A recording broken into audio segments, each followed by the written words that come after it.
नमस्कार दोस्तों, top up YouTube channel पर आपका स्वागत है। ISRO IPRC technician B fitter 21/4/2018 का है ये पेपर है। तो हम डिस्कस कर रहे थे, इसका फर्स्ट पार्ट है। इसमें हमने महेंद्रगिरी का ये पेपर था। तो फर्स्ट पार्ट में हमने 30 क्वेश्चन तक है डिस्कस कर लिया था।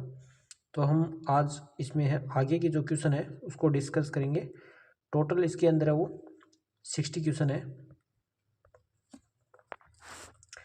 आज है 31 नंबर क्वेश्चन है। इसमें है बाहरी व्यास की सकेंद्रता की जांच के लिए निम्नलिखित उपकरण में से कौन सा प्रयोग किया जाता है। Which among the following instrument is use to check the convexity of the outside micrometer. तो इसके अंदर फर्स्ट ऑप्शन है, ए है लिमिट गेज का प्रयोग करते हैं, बी है डायल टेस्ट इंडिकेटर का करते हैं, सी है साइन बार का करते हैं एंड डी है वर्नियर बेवल प्रोटेक्टर का करते हैं। तो इसका जो करेक्ट आंसर है वो होगा dial test indicator, B option है वो करेक्ट होगा। किसी भी कोई भी शाफ्ट है, बाहरी व्यास है, उस शाफ्ट की कॉन्सेंट्रिसिटी है उसको चेक करने के लिए हम डायल टेस्ट इंडिकेटर है उसका प्रयोग करते हैं।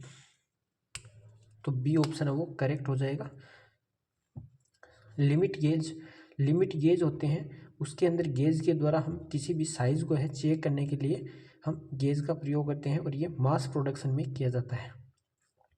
साइन बार है, साइन बार का जो लिस्ट काउंट होती है वो होती है 1 मिनट होती है और वर्नियर बेवल प्रोटेक्टर की है वो 5 मिनट लिस्ट काउंट होती है। नेक्स्ट क्वेश्चन है 32 नंबर। इसमें है केवल यह सुनिश्चित करने के लिए बड़े पैमाने पर उत्पादन कार्य में आकार निर्धारित सीमाओं के अंदर है, निम्नलिखित उपकरणों में से कौन सा केवल घटकों की जांच के लिए उपयोग किया जाता है। Which among the following instrument are use to check the component only to ensure that the size are with in the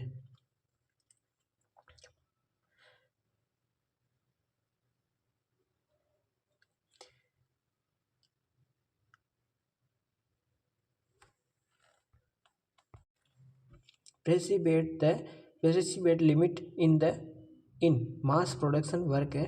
यानी कि मास प्रोडक्शन यानी बहु उत्पादन के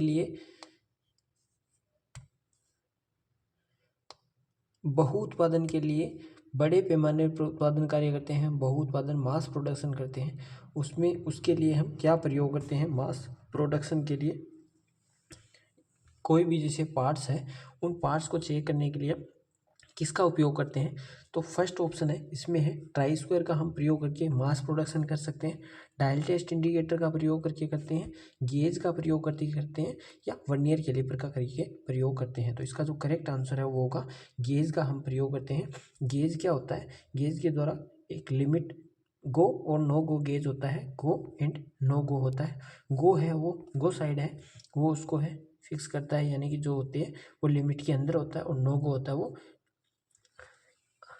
एक्स्ट्रा साइज होती है। तो जो गो के अंदर होता है उसको क्या है वो मास प्रोडक्शन में होता है, यानी कि सिलेक्टेड होता है वर्क पीस, और जिसकी है कम या अधिक होती है तो वो स्क्रैप के अंदर चला जाता है। नेक्स्ट क्वेश्चन है 33 नंबर। इसमें है सीमा गेज में नो गो सिरे का विमा खालिस्तान के बराबर है। In the limit gauge the dimension of no go end is equal to. No go end है वो किसके बराबर होता है। तो फर्स्ट ऑप्शन है मिनिमम परमिसिबल डायमेंशन के, अधिकतम अनुज्ञेय डायमेंशन के, सेम डायमेंशन के या हाफ डायमेंशन के। तो इसका जो करेक्ट आंसर है वो होगा मिनिमम मैक्सिमम डायमेंशन परमिसिबल, यानी बी ऑप्शन इसका करेक्ट होगा। नेक्स्ट क्वेश्चन है 34 नंबर। इसमें है in the drill the cone shaped end which does the cutting is called. बर्मा में शंकु आकार का सिरा जो कर्तन करता है खालिस्तान कहते हैं। तो फर्स्ट ऑप्शन है इसमें है, फर्स्ट ऑप्शन में है फ्लूइड्स कहलाता है, लैंड कहलाता है, पॉइंट कहलाता है एंड सेंक कहलाता है। तो इसका जो करेक्ट आंसर है जो कटिंग करता है वो पॉइंट कहलाता है। तो सी ऑप्शन है वो करेक्ट होगा। नेक्स्ट क्वेश्चन है 35 नंबर, इसमें है निम्नलिखित में से कौन सा टेपर सेंक बर्मा का हिस्सा है जो बर्मा मशीन तुर्क की स्लॉट में फिट बैठता है। Which among the following is the part of the taper shank drill with fits into the slot of the drilling machine spindle है। तो वो कहलाता है, यानी कि निम्नलिखित में से कौन सा टेपर सेंक बर्मा का हिस्सा है, यानी जो ड्रिल होता है, ड्रिल के अंदर टेपर सेंक ड्रिल है उसका हिस्सा है जो बर्मा मशीन में यानी ड्रिल मशीन में है कि स्लॉट में फिट बैठता है। तो वो भाग कौन सा है? फर्स्ट ऑप्शन है बॉडी है, टेंग है, सेंक है एंड लैंड है। तो इसका जो करेक्ट आंसर है वो होगा बी ऑप्शन करेक्ट होगा, टेंग है वो इसके स्लॉट में फिट बैठता है। नेक्स्ट क्वेश्चन है सामान्य प्रयोजन के एंटिथ बर्मे का बिंदु कोण क्या है? The point angle of twist drill of general purpose, यानी जनरल पर्पस के लिए है वो ड्रिल का जो पॉइंट एंगल है क्या होता है? फर्स्ट ऑप्शन है 140 डिग्री होता है, 108 डिग्री होता है, 112 डिग्री होता है, 118 डिग्री होता है। इसका जो करेक्ट आंसर वो होगा डी ऑप्शन करेक्ट होगा। नेक्स्ट क्वेश्चन है 37 नंबर, इसमें है बर्मा मशीन तुर्क के नासिका से टेपर सेंक औजार को निकालने के लिए इस्तेमाल की जाने वाली वेज की तरह के औजार को खालिस्तान कहते हैं। यानी कि जो बर्मा मशीन है उसको, जो ड्रिल है उसको निकालने के लिए किस टूल का है प्रयोग करते हैं? फर्स्ट ऑप्शन है ड्रिल चक का करते हैं, स्लीव का करते हैं, सॉकेट का करते हैं या ड्रिल ड्रिफ्ट का करते हैं। तो डी ऑप्शन है वो करेक्ट होगा, ड्रिल ड्रिफ्ट। नेक्स्ट क्वेश्चन है एक पूर्ण परिक्रमण में कर्तव्य पर एक बर्मा द्वारा तय किए गए अग्रतर दूरी को कहते हैं। The distance a drill advance into the job in one complete rotation is now as, यानी कि एक रोटेशन के अंदर है जो ड्रिल है वर्कपीस के अंदर है, कितना उसके अंदर है वो प्रवेश करता है तो वो क्या कहलाता है? फर्स्ट ऑप्शन है कटिंग स्पीड कहलाता है, बी है फीड कहलाता है, सी है वो स्पीड कहलाता है, डी है आरपीएम कहलाता है। तो इसका जो करेक्ट आंसर है वो होगा बी ऑप्शन करेक्ट होगा, फीड कहलाता है। वर्कपीस के अंदर एक चक्कर के अंदर एक चक्कर में जितना है वर्कपीस में है वो प्रवेश करता है वो उसका क्या कहलाता है? फीड कहलाता है। एंड कटिंग स्पीड क्या होती है? वह 1 मिनट में मीटर प्रति मिनट में कितने मटेरियल को है कटिंग करता है, यानी कि कितना मटेरियल है वो उसकी परिधि से हटाता है वो उसका क्या कहलाता है? कटिंग स्पीड कहलाता है। नेक्स्ट क्वेश्चन है 39 नंबर, इसमें है spot facing is done to, spot facing है वो किस लिए की जाती है? फर्स्ट ऑप्शन है पृष्ठ को सपाट बनाए ताकि पृष्ठ पर बोल्ट से उचित स्थान ले सकने के लिए, बर्मा छिद्र को सुपरिष्कृत करने के लिए, मौजूद छिद्र को है बढ़ाने के लिए, इनलार्ज करने के लिए, छिद्र पर चूड़ी बनाने के लिए। तो इसका जो करेक्ट आंसर है वो है first option make surface flat to flat so that the bolt head can take proper seat on the surface. Bolt के हेड है उसको है सरफेस के ऊपर है प्रॉपर उसको है स्थान प्रदान करने के लिए हम स्पोर्ट फेसिंग है वो की जाती है। और स्पोर्ट फेसिंग है वो स्पोर्ट फेसिंग टूल द्वारा और काउंटर बोरिंग टूल है उसके द्वारा भी हम कर सकते हैं।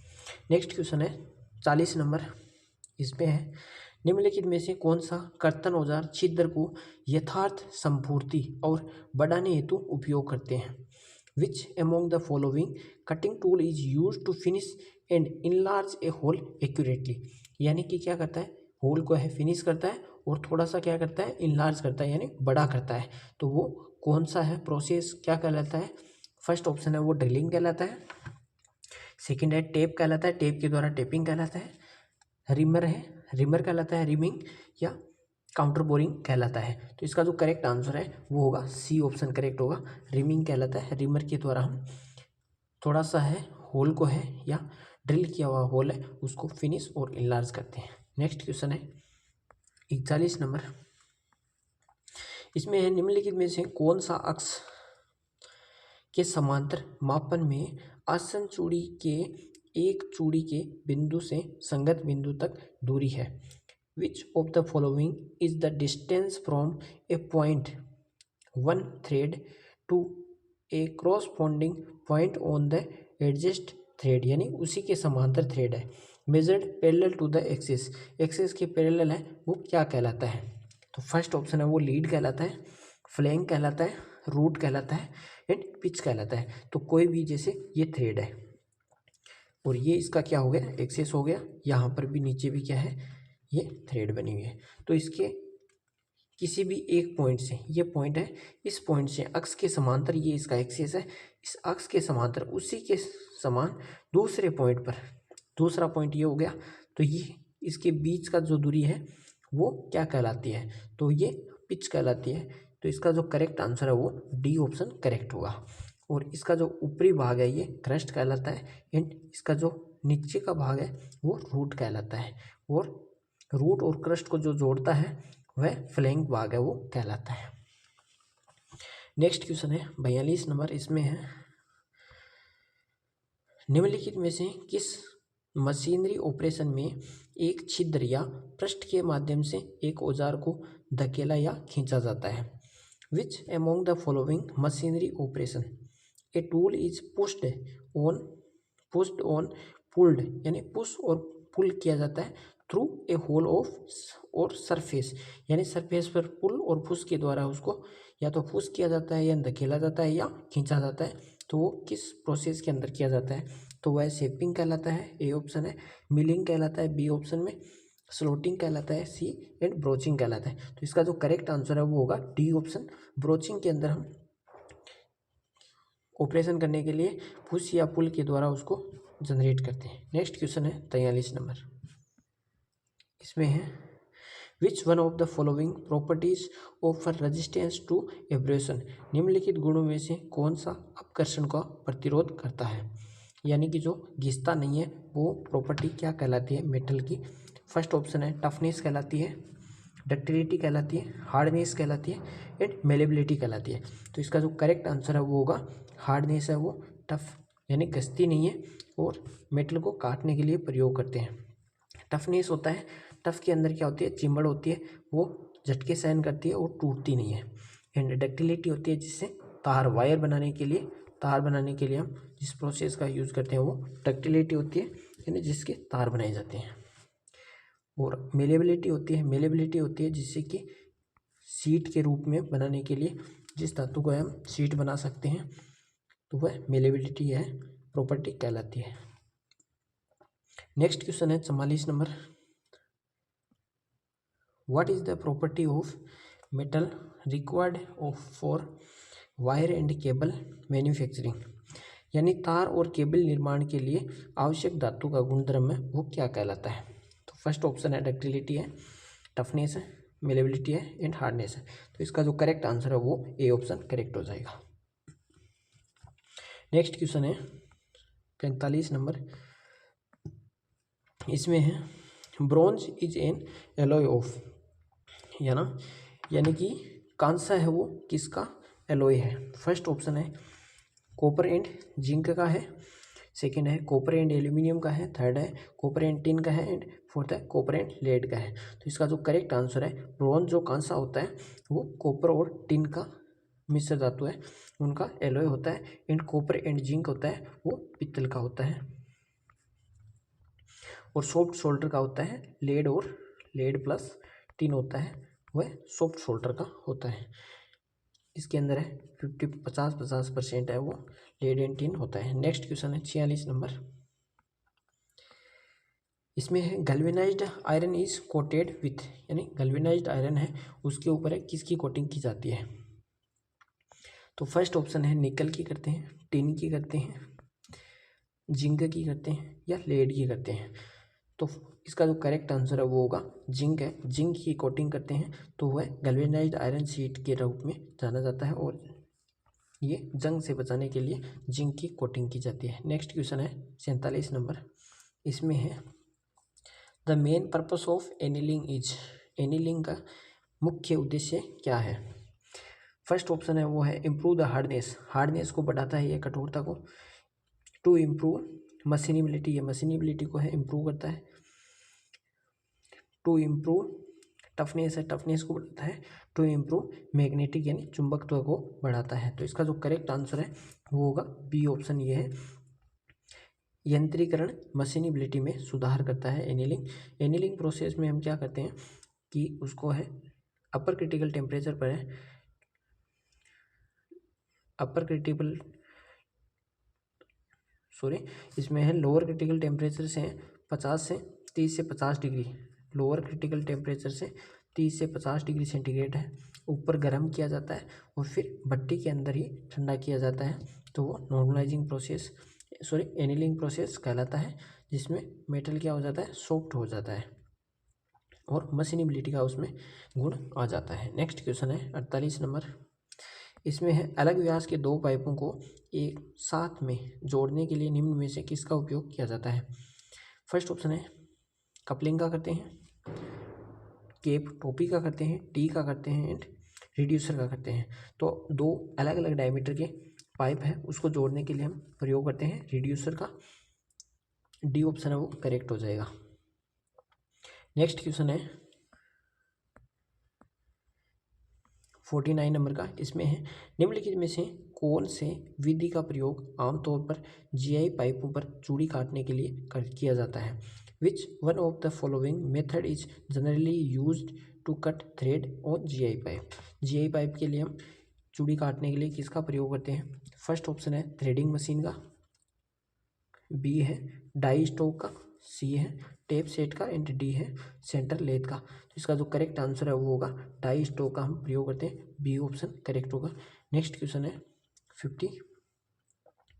इसमें है नॉन रिटर्न वाल्व है allow flow in water supply और ड्रेन्स लाइन, यानी नॉन रिटर्न वाल्व है वो कितनी लाइन के अंदर है वो पानी का प्रवाह है करता है। फर्स्ट ऑप्शन है एक मार्ग में करता है, द्विमार्ग में करता है, मल्टीपल वे में करता है, त्रिमार्ग में करता है। तो इसका जो करेक्ट आंसर है वो होगा फर्स्ट ऑप्शन करेक्ट होगा। नॉन रिटर्न वाल्व है वो क्या करता है, एक ही मार्ग के अंदर है प्रवाह करता है, दूसरे में क्या कर देता है, अगर पानी का प्रवाह नहीं होता है तो वो क्या है अपने आप वो बंद हो जाता है, उसमें बंद हो जाता है और पानी को है वापस नहीं आने देता है। नेक्स्ट क्वेश्चन है 51 नंबर। इसमें है interchangeability is normally applied for, interchangeability है किसके लिए अप्लाई किया जाता है। फर्स्ट ऑप्शन है रिपेयरिंग ऑफ पार्ट है पार्ट की पुर्जों की मरम्मत के लिए, सरल खंड उत्पादन के लिए, सिंपल पीस प्रोडक्शन के लिए करते हैं, मास प्रोडक्शन के लिए करते हैं and all of the above है सभी कार्य के लिए करते हैं। तो इसका जो करेक्ट आंसर है वो होगा सी ऑप्शन करेक्ट हो जाएगा। मास प्रोडक्शन के लिए इंटरचेंजेबिलिटी है अंतर परिवर्तनीयता है का यूज़ करते हैं और जो पार्ट्स होते हैं वो मास प्रोडक्शन के लिए बनाते हैं ताकि एक ही सामान के अलग अलग अनेक पार्ट्स है वो बन जाए और मशीन है वो उसमें ब्रेक डाउन ना आए। नेक्स्ट क्वेश्चन है 52 नंबर। इसमें है एक घटक के विमा में के मापित आकार को कहा जाता है। The measured size of the diameter of a component is called, मापा गया है वो कहलाएगा। फर्स्ट ऑप्शन है नॉमिनल साइज कहलाएगा, एक्चुअल साइज कहलाएगा, बेसिक साइज कहलाएगा या अलाउड साइज कहलाएगा। तो इसका जो करेक्ट आंसर है वो है किसी भी कंपोनेंट से हैं एक घटक है उसको मापेंगे मेजर करेंगे तो वो एक्चुअल साइज जो आएगी वो एक्चुअल साइज कहला देगी, बी ऑप्शन है वो करेक्ट होगा। नेक्स्ट क्वेश्चन है 53 नंबर। इसमें है जब एक भुजा के मूल विमा में सहिष्णुता दी जाती है तो इसे कहते हैं when tolerance is given one side of the basic dimension is called, यानी कि किसी भी है कोई दे दिया जैसे कि 25H1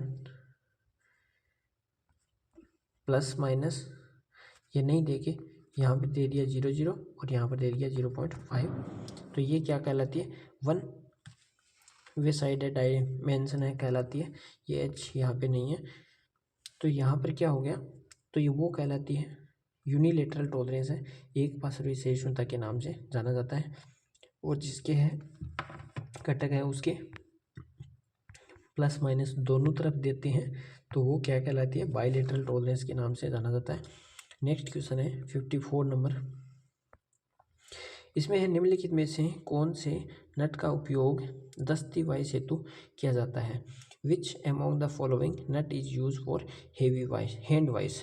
हैंड वाइस के लिए कौन से नट का प्रयोग करते हैं। तो फर्स्ट ऑप्शन है थंब नट का करते हैं, हेक्सागोनल नट का करते हैं, विंग नट का करते हैं, चेक नट का करते हैं। तो इसका जो करेक्ट आंसर है वो होगा विंग नट। इसमें है हाथ से ही इसको है खोला और बंद किया जाता है।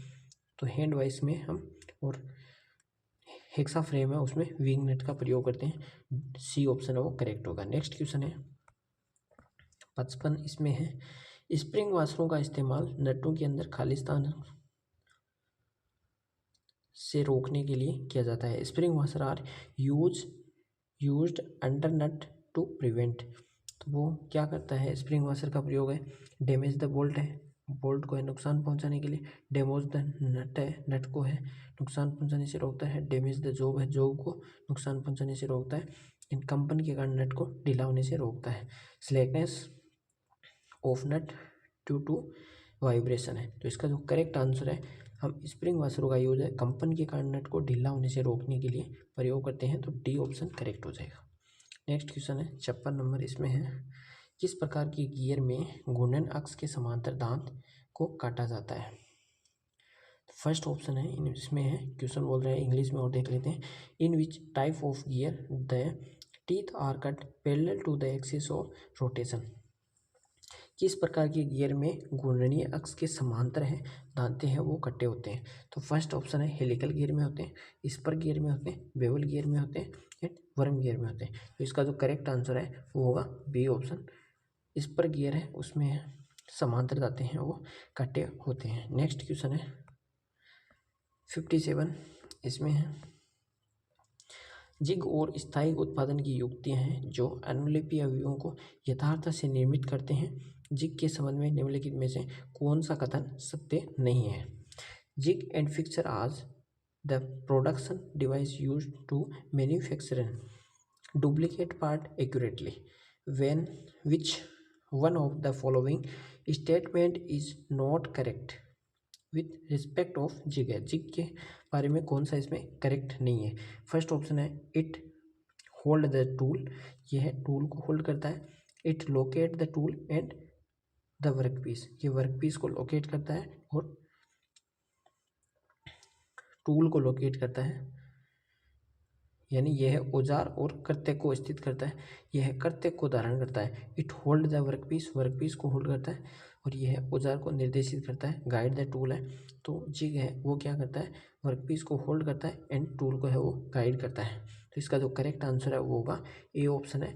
यह टूल को है वो लोकेट नहीं करता है, होल्ड नहीं करता है। ए ऑप्शन करेक्ट हो जाएगा। नेक्स्ट क्वेश्चन है 58 नंबर। इसमें है शाफ्ट का हिस्सा जो कि बियरिंग में ले जाया जाता है को खालिस्तान कहते हैं। The portion of the shaft which is carried in the bearing is called. First option है वो क्या कहलाता है, गेज कहलाता है, इनर एज कहलाता है, आउटर एज कहलाता है एंड जनरल कहलाता है। तो इसका जो करेक्ट आंसर है वो होगा डी ऑप्शन करेक्ट होगा, वो जनरल कहलाता है जिसमें शाफ्ट है फिट की जाती है। नेक्स्ट क्वेश्चन है आपको एल्यूमिनियम पर चूड़ी काटना है, निम्नलिखित में से किस शीतलक द्रव्य का आप उपयोग करेंगे। You have to cut read on aluminium, which one of the following coolant will you use. तो फर्स्ट ऑप्शन है यहाँ पर एल्यूमिनियम के लिए हम कौन से कूलेंट का यू हैव कट है। तो एल्यूमिनियम पर चूड़ी काटने के लिए हम कौन से है कूलेंट का यूज़ करेंगे। फर्स्ट ऑप्शन है लार्ड ऑयल का करेंगे, केरोसिन का करेंगे, सेल्युबल ऑयल का करेंगे, ये वेजिटेबल ऑयल का करेंगे। तो इसका जो करेक्ट आंसर है वो होगा बी ऑप्शन करेक्ट होगा, केरोसिन का हम प्रयोग करते हैं। नेक्स्ट एंड आज की हमारी क्लास का इस पेपर का है लास्ट क्वेश्चन है। इसमें क्वेश्चन है निम्नलिखित में से कौन सा जोड़ने के तरीकों का परिणाम मूल धातु के संलग्न में होता है। यानी कि कौन सी धातु है जिसमें मूल धातु के साथ है गलन करके है संलग्न करके फिर उसको है जोड़ा जाता है। फर्स्ट ऑप्शन है रिवेटिंग में, एडेसिव बॉन्डिंग में, सोल्डरिंग में एंड वेल्डिंग में। काफ़ी बच्चे हैं कि सोल्डरिंग है, सोल्डरिंग करते हैं तो उसमें भी, लेकिन इसके अंदर क्वेश्चन में बोला है which one of the following joining method result in the fusion of the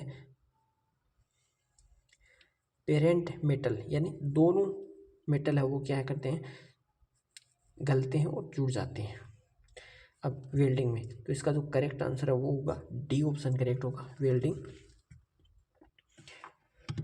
होगा। तो दोस्तों अगर हमारी क्लास अच्छी लगी हो तो वीडियो को है लाइक करें, सब्सक्राइब करें, चैनल को पहली बार विजिट कर रहे हैं तो, और अपने दोस्तों के साथ शेयर करें। और मोटिवेशन बढ़ाने के लिए अगर नेक्स्ट क्लास है जल्दी चाहिए ऐसे ही तो आपको है कमेंट में कमेंट कीजिए, जल्दी से है क्लास मिल जाएगी। मिलते हैं नेक्स्ट वीडियो के साथ और नेक्स्ट पेपर के साथ। Thanks for watching and bye bye.